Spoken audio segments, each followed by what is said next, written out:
Descifrando la historia. Forman la sociedad secreta en activo más antigua del mundo. Los francmasones. En su larga historia han sido acusados de conspirar para dominar el mundo. Fomentar sangrientas revoluciones en Inglaterra, Francia y América. Adorar al diablo y robar el antiguo tesoro del rey Salomón para financiar sus diabólicos planes. Los masones insisten en que no son más que una fraternidad con conciencia cívica, unida por ritos secretos y elaborados, pero inofensivos. ¿Cuál es la verdad sobre los masones? ¿Cuáles son sus secretos? ¿Y por qué los hechos relacionados con los masones son a menudo más extraños que la ficción?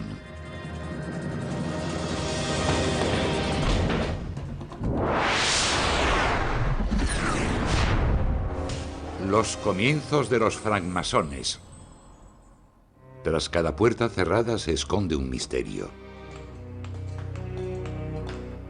La historia oculta de los masones o francmasones comienza dentro de un templo sagrado 1000 años antes de Cristo, con la enigmática figura central de la francmasonería, Irán Aviv, también conocido como el hijo de la viuda. No hay una única versión de la leyenda de Irán Aviv, como no la hay de ninguna otra leyenda. Según los francmasones, Irán Aviv, el hijo de la viuda, es el maestro constructor del templo de Salomón.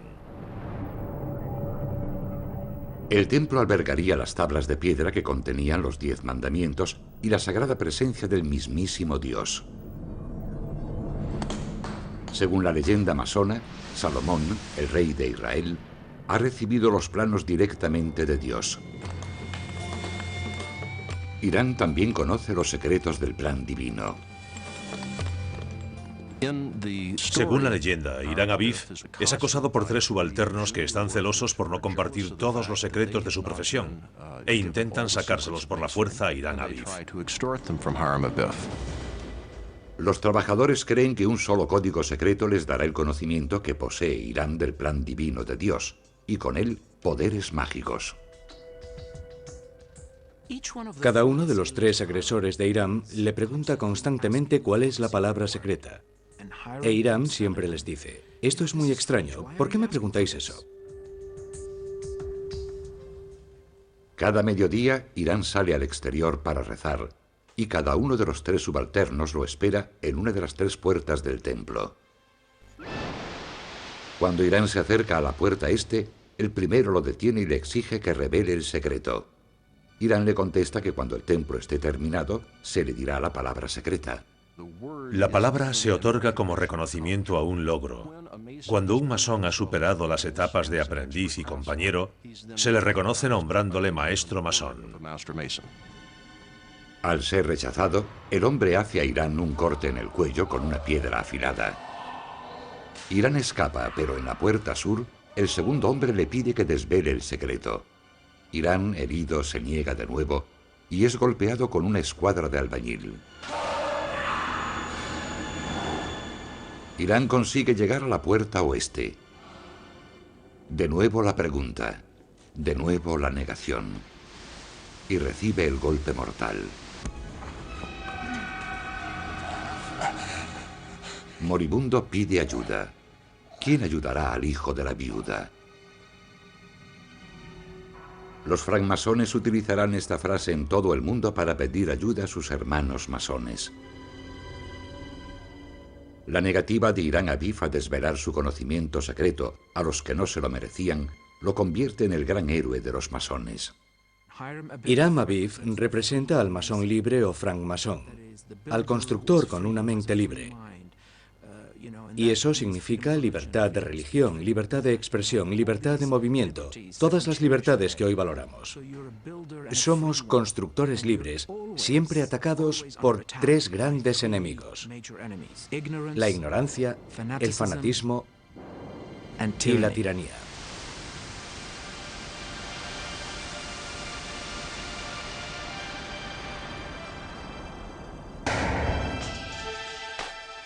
Aparte de la Biblia, hay pocas pruebas de que Irán Aviv o el Templo de Salomón hayan existido. Pero en la actualidad, cada una de las 15.000 logias masónicas que existen en el mundo fueron diseñadas según la descripción bíblica del Templo de Salomón. Los masones visten ropajes rituales vinculados simbólicamente al Templo de Salomón. Y en el interior de la estancia más secreta de sus logias, recrean ritualmente el asesinato de Irán Aviv. Lo que ven es una recreación del rito de iniciación de un maestro masón. El contenido exacto de la ceremonia sigue siendo un secreto, pero Canal de Historia ha podido rodar esta escena gracias a la ayuda de personas que son o han sido masones. Al participar en los ritos comprobé que eran tan extraños como pensaba. Pregunté a todos qué significaban y siempre respondían: ya lo descubrirás, no te preocupes. En los 2 o 3 años siguientes me di cuenta de que no tenían ni idea. Nadie sabe qué significan esos ritos. Así comencé a investigar más a fondo su significado. Que mi cuerpo sea cortado. Que mi cuerpo sea cortado. El candidato jura solemnemente no revelar jamás lo que ocurre en esa estancia bajo pena de muerte. A continuación, interpretando el papel de Irán, se le golpea ritualmente 3 veces y simula morir. Es un relato alegórico sobre fidelidad, integridad, cumplir la palabra dada y el vínculo. Otros masones intentan reanimarlo 2 veces en vano. La tercera vez lo consiguen y el candidato se levanta, renacido como maestro masón. Al masón se le enseña la importancia de la inmortalidad del alma. Al hacerlo, un masón no solo debería esforzarse por mejorar física e intelectualmente, sino también espiritual y esotéricamente. Trata sobre la muerte y la resurrección, que es el núcleo del concepto de la masonería. Cada francmasón resucita físicamente de una muerte simbólica. Todo es alegórico. Eso es lo que la gente nunca entenderá. Se trata de un secreto individual. No es un secreto de la hermandad o de la francmasonería. Es un secreto individual que está oculto en el interior de todos y cada uno de los francmasones. Y tiene gran importancia para él o para ella. Digo él o ella porque en Europa hay muchas más mujeres masonas, ya que en los Estados Unidos suelen formar un grupo auxiliar. Sin embargo, la francmasonería femenina ya se ha introducido en los Estados Unidos procedente de Europa. En la actualidad hay cerca de 3 millones de masones en todo el mundo, que forman la sociedad secreta en activo más antigua. Muchos de ellos son hombres cultos, líderes, activistas en sus comunidades. Algunos de los hombres más poderosos han sido miembros: Winston Churchill, Henry Ford, Duke Ellington, el filósofo Voltaire y Mozart fueron masones. Y en los Estados Unidos, 9 de los firmantes de la Declaración de Independencia, George Washington y otros 13 presidentes, fueron masones. Tal concentración de poder dentro de una sociedad secreta ha dado origen a una de las más siniestras teorías de la conspiración.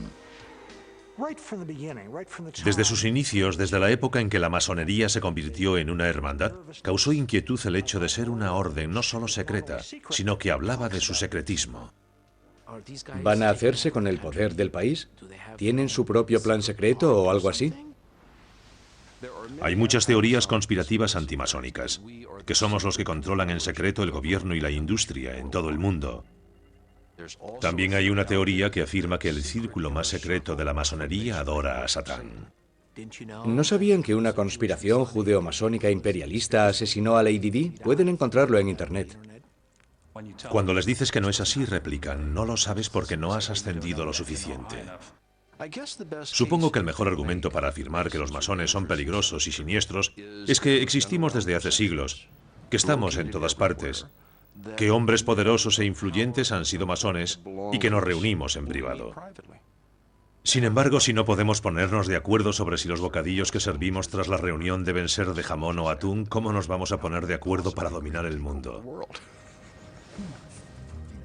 Sin embargo, los masones han provocado temor y misterio desde su origen, en los siglos en que Europa estaba sumida en la Edad Oscura, y los pocos albañiles, canteros y arquitectos que conservaban sus habilidades secretas construyeron las grandes catedrales, creando los cimientos de la sociedad secreta.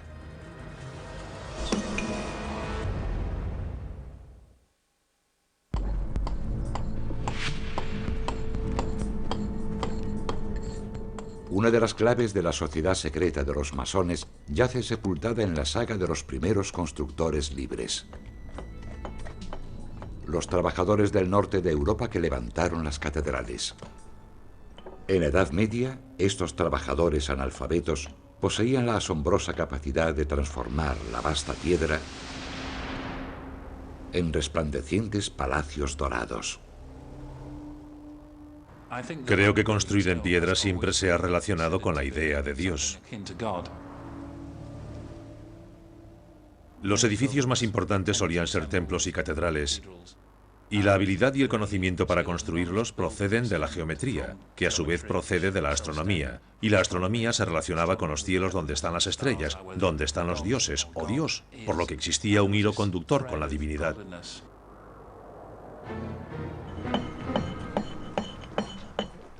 Gracias a su habilidad casi mágica para trabajar la piedra, estos canteros y albañiles ocupaban un lugar muy especial en la Europa medieval. Podían cruzar libremente cualquier frontera para ir donde quiera que su trabajo fuese requerido. Esta libertad de movimientos era un privilegio poco común, por lo que eran conocidos como los constructores libres. Cuando un aspirante llegaba a su lugar de trabajo, tenía que pasar una prueba. Para comprobar su rango, se acercaba al maestro y le estrechaba la mano. Cada uno de los 3 niveles de destreza, aprendiz, oficial y maestro, tenían su propio apretón de manos secreto. La sociedad secreta de los masones adoptaría los apretones de mano de los constructores como propios. Un libro del siglo XIX afirma revelar los saludos secretos. El saludo del aprendiz iniciado consiste en presionar el pulgar sobre el primer nudillo de su compañero masón. El apretón de manos del compañero es como un apretón de manos normal, en el que el masón presiona con su pulgar el espacio entre el primer y el segundo nudillo. El masón aprieta con firmeza la mano derecha de su compañero masón. Los pulgares de ambas manos se entrelazan. Este saludo se conoce. Estos saludos proceden de los gremios de los constructores, los precedentes medievales de los sindicatos. La de los gremios era una cultura democrática. Todos los constructores, desde el maestro más rico al aprendiz más humilde, se llamaban hermanos entre sí. La tradición de igualdad se representa entre los masones actuales por el nivel, el símbolo de los constructores medievales. El nivel recuerda al masón que hay personas de diferentes culturas, orígenes y profesiones. Pero en la logia todos estamos al mismo nivel. Ese es su origen. La expresión estar al mismo nivel procede del aprendizaje masónico. Todos acabamos al mismo nivel. No importa lo relevante o lo insignificante que seas, todos acabamos en el mismo lugar, en una tumba.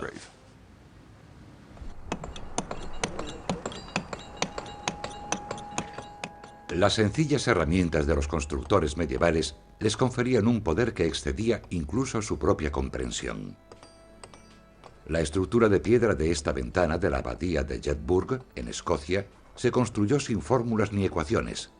Fue diseñada con unos pocos giros del compás del maestro constructor.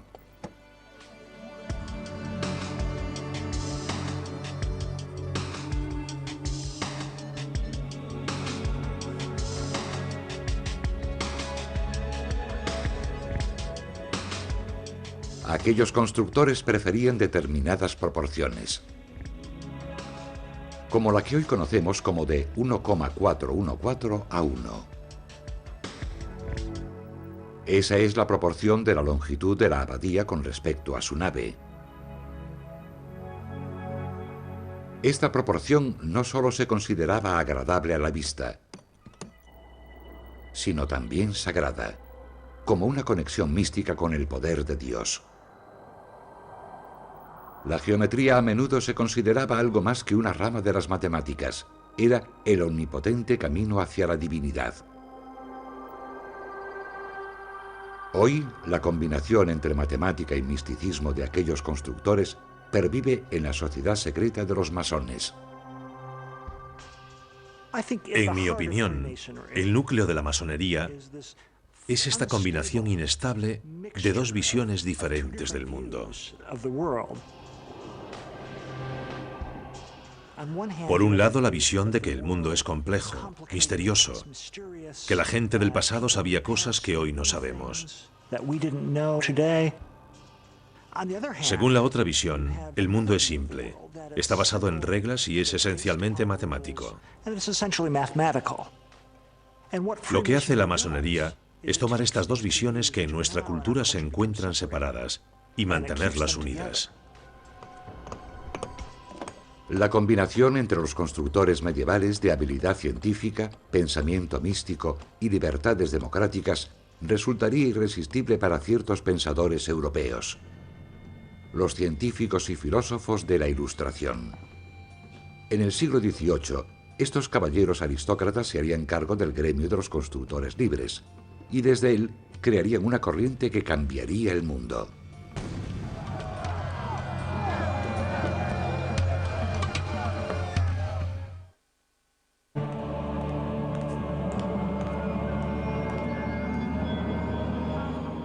La sociedad secreta de los masones surgió del gremio de los constructores en algún momento del siglo XVII.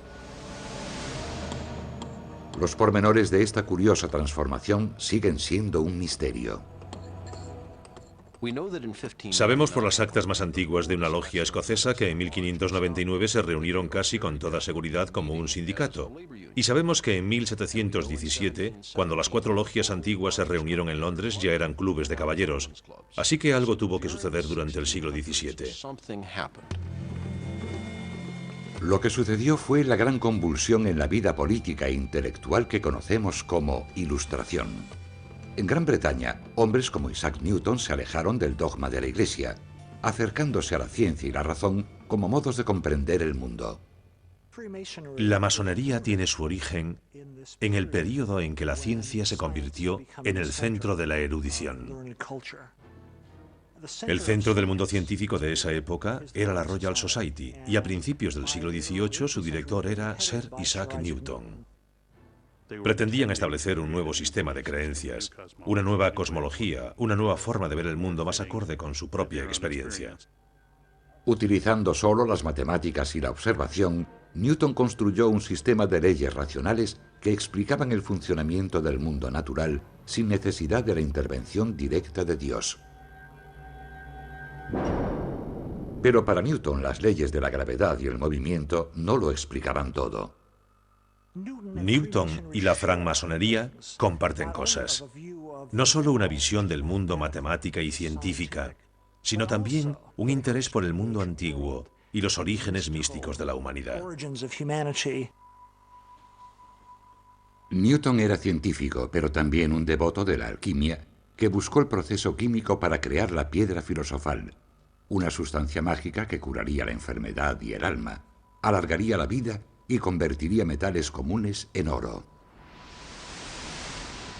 Le obsesionaba la descripción bíblica del templo de Salomón y creía que su diseño debía encerrar una sabiduría antigua y tal vez la composición secreta de la piedra filosofal. Además de tener mucho de teología y quimera, también tiene buena parte de ciencia, de una ciencia muy antigua. En algún periodo de la antigüedad, ambas se combinaron, ciencia y teología, fueron las dos mitades de una misma cosa. Newton dibujó diagramas detallados del templo de Salomón. Reconstruyó su geometría. Hizo predicciones sobre el futuro interpretando sus dimensiones. Pero no consiguió descubrir la piedra filosofal. Las ideas de la Ilustración también tuvieron un profundo efecto en la esfera política. El Parlamento ejecutó a Carlos I en 1649 acusado de tiranía. Estableció una breve república y más tarde una monarquía limitada. El rey Luis XIV y los demás monarcas absolutos se enfrentaban a un desafío directo. Por toda Europa, las fuerzas del orden reprimieron las ideas de la Ilustración y la Iglesia centró su atención en esta nueva y poderosa amenaza. Si uno era un hombre de ciencia, una persona que apoyaba una tolerancia liberal y humanista y la separación entre Iglesia y Estado, corría el riesgo de enfrentarse a una inquisición política o religiosa. Debemos recordar que en la Edad Media la gente ni siquiera era dueña de su propio cuerpo. Si la Iglesia quería torturarlos, la Inquisición podía hacerlo porque no eran los dueños de su propio cuerpo. Para evitar esa persecución, aquellos con una mentalidad moderna buscaron lugares seguros para reunirse y algunos los encontraron en el gremio de los constructores, cuyas prácticas y valores democráticos parecían encarnar los ideales de la Ilustración de un modo asombroso. La hermandad con estos caballeros confirió a los constructores una nueva respetabilidad. Debemos pensar en los gremios de constructores del siglo XVIII como algo parecido a cafés revolucionarios. Ponían en práctica los ideales de tolerancia, hermandad, igualitarismo, ideales que eran algo nuevo en esa época. Con el tiempo, los caballeros sustituyeron a los trabajadores y en 1717, en un pub de Londres, un amigo de Isaac Newton, Jean de Sagulier, fundó la primera gran logia francmasónica que tomó el nombre de los cobertizos cercanos a las construcciones medievales donde los trabajadores comían y bebían, llamados lodge en inglés. En el estatuto básico de los masones, la tolerancia religiosa era la primera regla, una idea radical en aquella época. Los masones elegían a sus líderes democráticamente, un concepto que no tardaría en extenderse. Los masones adornaron la leyenda de Irán Abif, el constructor libre, y crearon un amplio lenguaje de símbolos destinados a desarrollar el carácter moral y mejorar la sociedad. La masonería cuenta con tantos símbolos que es complicado decir cuáles son los más importantes. La escuadra me recuerda que debo actuar según la medida de la virtud. El compás me dice que debo circunscribir mis pasiones. La letra G representa la geometría, el centro de la vida de los constructores, o God, Dios en inglés, el centro de la vida de un masón. La letra G representa al Ser Supremo, el gran arquitecto del universo, y utilizamos este término para enfatizar la libertad religiosa, ya que cada persona puede definir ese Ser Supremo del modo que quiera.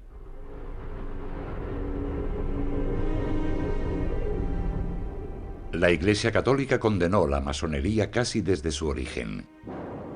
En 1738, el Papa Clemente XII publicó la primera de las muchas bulas que con el paso de los siglos se publicarían contra los masones. Las sociedades secretas de los llamados francmasones son depravadas y pervertidas. Suponen un enorme peligro para las almas de los creyentes. Por ello ordenamos del modo más estricto que ningún católico ose formar parte, propagar o apoyar a estos francmasones bajo pena de excomunión. La Iglesia hizo todo lo que estuvo en su mano para detener esta corriente. Hoy casi no podemos imaginar la fuerza de esa corriente política. Prendió como el fuego porque representaba una nueva forma de concebir el mundo. Era la corriente del futuro. Las revoluciones democráticas no tardarían en deponer el antiguo régimen. Y la sociedad secreta de los francmasones estará en el centro de todo ello. Benjamin Franklin formaba parte del núcleo del movimiento diplomático de la Revolución Americana. Pertenece a una logia masónica, la Logia de las Siete Hermanas. De hecho, Benjamin Franklin invita a Voltaire, la figura más importante de la Ilustración francesa, a asistir a una reunión especial en la logia. Son dos de las figuras claves de la Ilustración. ¿Y dónde se reúnen? En una logia masónica.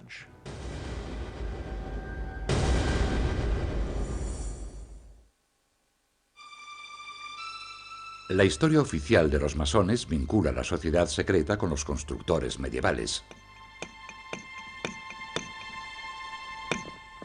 Pero, según una tradición bien arraigada, las verdaderas raíces de la sociedad se remontan 3000 años, hasta los legendarios Caballeros Blancos de las Cruzadas, los Templarios.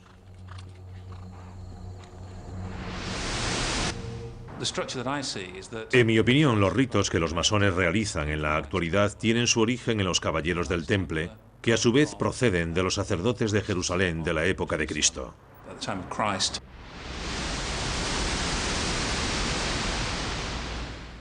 Al igual que los masones, los caballeros templarios han suscitado fascinación y misterio durante siglos. Como soldados de Cristo del Papa, mataron incontables miles de infieles, sobre todo musulmanes, durante las cruzadas, y consiguieron una enorme riqueza y poder en la Europa medieval. Pero comenzaron como un grupo de solo 9 franceses que viajaron a Tierra Santa en el año 1118, supuestamente para proteger a los peregrinos cristianos. Una vez en Jerusalén se alojaron en la mezquita de Al-Aqsa, el punto cero de los masones. Al-Aqsa fue construida directamente sobre las ruinas de los templos judíos que la precedieron, lo que incluye, según la tradición, el símbolo central de toda la masonería, el Templo de Salomón. En la Edad Media se sabía que los templarios guardaban sus caballos en la parte sudeste de la mezquita, en una zona conocida como los establos de Salomón. Los templarios trabajaban en la limpieza de esa zona, una tarea que requería mucho tiempo. Hasta aquí los historiadores están de acuerdo, pero desde la Edad Media existen rumores y leyendas que afirman que los templarios escogieron esos sucios establos para acabar en busca de un tesoro enterrado. El oro de Salomón, el botín de la antigua Roma, el Santo Grial y quizá los secretos perdidos de una antigua secta judía, los esenios, cuyos extraños ritos desvelaban el modo de comunicarse directamente con Dios, como hacía el rey Salomón. Para el escritor y masón Christopher Knight, esos documentos esenios, escritos por los autores de los manuscritos del Mar Muerto, eran el verdadero tesoro. Vivían de la caridad, no tenían ningún ingreso y se limitaban a cavar día y noche. Durante esos 9 años encontraron los documentos y tesoros y en pocos meses se hicieron inmensamente ricos. Fuesen buscadores de tesoros o no, los templarios regresaron a Europa en 1127 y pronto consiguieron el apoyo de la Iglesia. La orden no tardó en alcanzar los 1200 caballeros y más de 20.000 sirvientes. Diversificaron sus servicios inventando nuevos sistemas de banca, protección y de transporte marítimo. En solo una generación se convirtieron en una potencia internacional. Los caballeros templarios fueron el primer consorcio bancario multinacional y la primera empresa multinacional. Por extraño que resulte, las normas de la orden estipulaban que sus reuniones solo podían celebrarse de noche. Sería algo parecido a las juntas directivas actuales, donde no se permite la presencia de extraños, y eso planteó preguntas sobre lo que realmente hacían. En muy pocos años ya se rumoreaba que celebraban extraños ritos que aparentemente no eran cristianos. Según Christopher Knight, los templarios pudieron haber descubierto esos ritos en los manuscritos que encontraron bajo el templo, ritos que servían de base al renacimiento de una antigua práctica religiosa que reforzaba el vínculo entre los templarios gracias a su fuerza y su secretismo, un vínculo que pronto compartirían con los francmasones. Los templarios se embarcaron en un enorme proyecto de construcción, contratando constructores libres para construir las grandes catedrales de Chartres, Notre-Dame y muchas otras por toda Europa.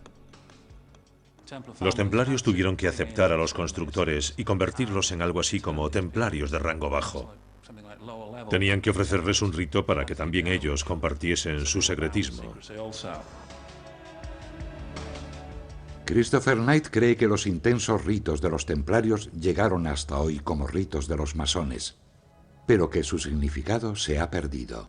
Hay una buena razón por la que la masonería creó esta aura de secretismo, porque no saben por qué celebraban esos ritos. Así que si eres sincero y dices, sí, asistí a ese rito y tenía una pernera del pantalón recogida y el pecho descubierto y los ojos vendados y una cuerda alrededor del cuello y un cuchillo junto al pecho. Sí, es bastante extraño. ¿Por qué lo hiciste? No lo sé. Vas a parecer un idiota. Así que finges que es un secreto. En la Europa medieval, el poder de los templarios no duraría. En 1307, el rey de Francia, que planeaba hacerse con la fortuna del Temple, ordenó aplastar a los templarios en un solo día. A primera hora de la mañana, llamaron a la puerta. Y de repente, comenzó la estampida.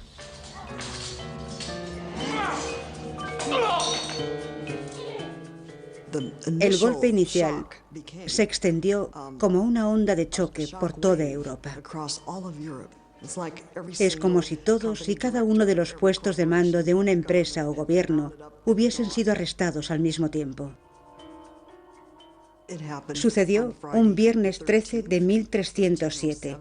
Algunos folcloristas creen que la superstición del viernes 13 podría tener su origen en el arresto de los templarios. Esta orden ha despertado mi ira y mi furia. Ha caído por causa de la maldad de sus hijos. Han cometido el imperdonable pecado. El Papa Clemente V, aliado del rey, condenó a los caballeros del Temple. Fueron acusados de blasfemia, de herejía, de escupir sobre la cruz, posiblemente también de adorar un gato o una cabeza decapitada, algo que recibía el nombre de Baphomet. El significado exacto del ídolo llamado Baphomet sigue siendo un misterio. La palabra podría hacer referencia al nombre Mohamed o a las palabras griegas Baphe y Metis, el bautismo de la sabiduría. Con el paso de los siglos, Baphomet se ha convertido en una poderosa figura de las prácticas satánicas y ocultistas. Lo más terrible de lo que podían ser acusados era la negación de la divinidad de Cristo y el poder de la cruz. Algo que nunca pretendieron hacer. Y fueron torturados de un modo horrible. En 1312, tras 5 años de juicios y ejecuciones sangrientas, el Papa disolvió la Orden del Temple por decreto. La orden se desvaneció en la historia. ¿O no? No todos los templarios fueron arrestados, o quizá no pudieron arrestarlos a todos porque eran muchos miles. Los templarios pasaron a la clandestinidad por toda Europa y de hecho crearon otras sociedades secretas filiales para intentar mantener vivas algunas de sus tradiciones. Hay quien afirma que algunos de ellos se infiltraron en el gremio de los constructores para poder viajar libremente. Según Christopher Knight, los caballeros templarios depositaron su conocimiento secreto y sus manuscritos sagrados en la capilla Rosling, en las tierras bajas de Escocia. El rito masónico describe cómo el rey Salomón se reunió con sus sacerdotes más importantes en una cámara bajo el templo del rey Salomón. Exactamente como la de Rosling, exactamente como lo describe el rito masónico, no puede ser una coincidencia.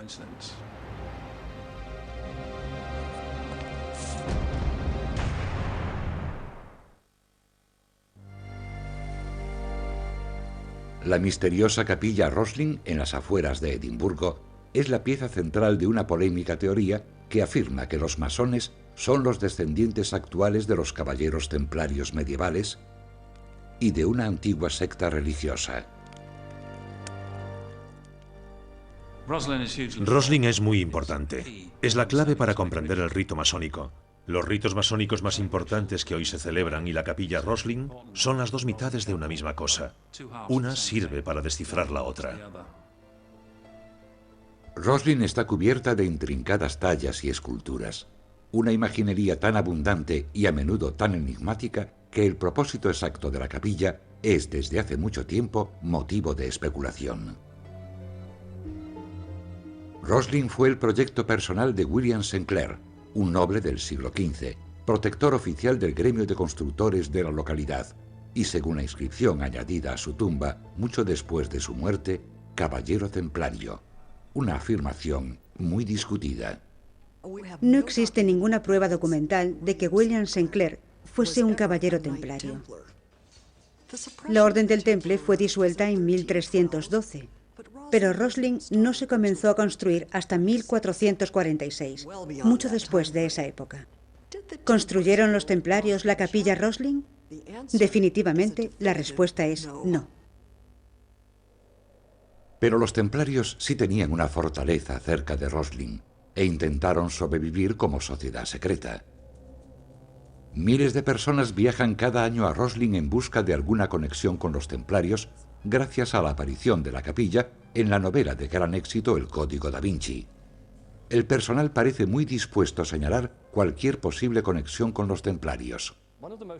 Quizá uno de los elementos más curiosos sea este que tengo detrás, la imagen de un caballero templario a caballo con un pasajero. Se trata de un caballero templario, ya que siempre montaban dos sobre el mismo caballo. Hacían lo mismo que los Boy Scouts actuales, siempre cuidaban el uno del otro. Con la lanza y la cruz detrás, es muy probable que sea una imagen templaria. Christopher Knight afirma que toda la capilla pretende recrear el templo de Salomón como una señal para indicar a los caballeros templarios ocultos por todo el mundo que su antiguo culto podía resurgir. Hace hincapié en el muro oeste de la capilla, a medio construir, que considera una copia del Muro de las Lamentaciones de Jerusalén. Y también en la estructura general, que Knight considera basada en el edificio que se levantó sobre el templo de Salomón, el templo de Herodes. La capilla Rosslyn es una copia a escala 1:3 del templo de Herodes. Si lo superponemos, los cimientos de Rosslyn se corresponden con los del templo de Herodes de Jerusalén. Son idénticos. Es una copia exacta. La conexión entre Rosslyn y la masonería comienza en el templo de Salomón, emplazamiento de la figura central de la leyenda masona, Irán Aviv, el maestro asesinado por sus celosos aprendices. En Rosslyn hay un mito equivalente presente en el enigmático y espectacular pilar del aprendiz. William Sinclair había visto un pilar en Roma y le pareció tan exquisito que quiso tener una réplica en su capilla. Así que le dijo a su maestro cantero: «He visto un pilar y quiero que construyas uno igual para mí». Al maestro le pareció una responsabilidad tan grande que fue a Roma para ver el original antes de construir la réplica. Durante ese tiempo, uno de los aprendices tuvo un sueño. En su sueño le decían cómo construir el pilar y también se vio terminándolo. William Sinclair, temiendo que su maestro cantero nunca volviese de Roma, dio permiso al aprendiz para hacerlo, y esto es lo que construyó. Sin embargo, el maestro cantero regresó, y cuando vio el hermoso pilar, la envidia lo cegó y golpeó al aprendiz en la frente con un mazo, matándolo en el acto. Así que el aprendiz muere de un golpe igual al que había acabado con Irán Aviv. Todos los otros aprendices atacaron al maestro cantero y lo mataron. Decidieron que lo sucedido no debía ser olvidado, y por eso tallaron los rostros de la historia en el interior de la capilla. Este es el rostro del aprendiz. Se puede ver la gran herida en la parte derecha de su frente, donde fue golpeado con el mazo. Justo enfrente, erosionado por el tiempo, está el rostro del maestro cantero. Irónicamente, tendrá que observar por siempre el pilar del aprendiz al otro lado de la capilla. Otras tallas de la capilla podrían hacer referencia a los masones. Las curiosas posturas de estas figuras encajan exactamente con las de un candidato en un rito de iniciación masónico. Y eso no es todo. Quizá el elemento más relevante sea una pequeña talla en piedra, de esta altura aproximadamente, que parece representar la iniciación de un candidato en la francmasonería, pero es muy anterior a la francmasonería. La figura tiene un lazo alrededor del cuello que es parte de los requisitos del primer grado de la masonería, y lo sujeta lo que parece ser un templario con la cruz del temple en el pecho y luciendo una barba. Hay tantos puntos de convergencia entre el rito moderno del primer grado y esta talla que es estadísticamente imposible que no estén conectados directamente de algún modo.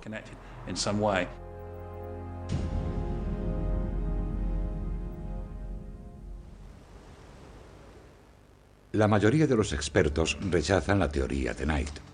Según ellos, Roslin es una amalgama de leyendas cristianas, celtas y folclóricas. El intento de William St. Clair por conservar una herencia cultural amenazada. Sir William consideró el riesgo de que ciertas creencias, pensamientos o imágenes se perdiesen, como ya se habían perdido en las numerosas quemas de libros de la Inquisición durante la Edad Media, de que no se conservasen para la posteridad. Así que Roslin es una Biblia o un libro de piedra.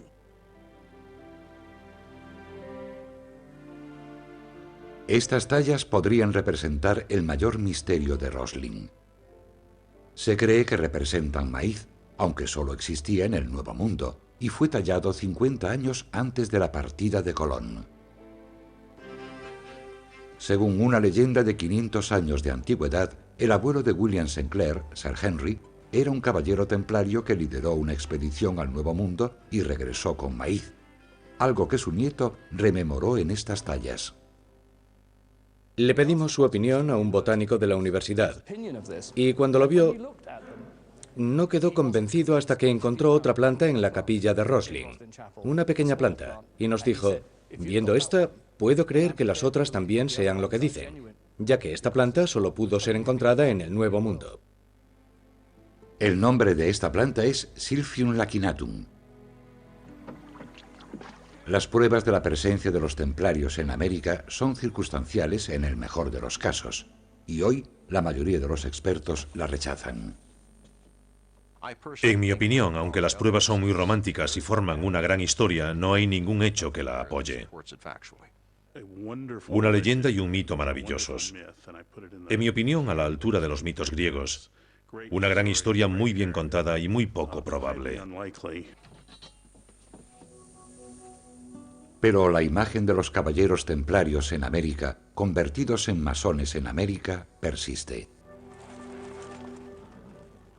Considero razonable que los Estados Unidos de América sean el triunfo de la francmasonería.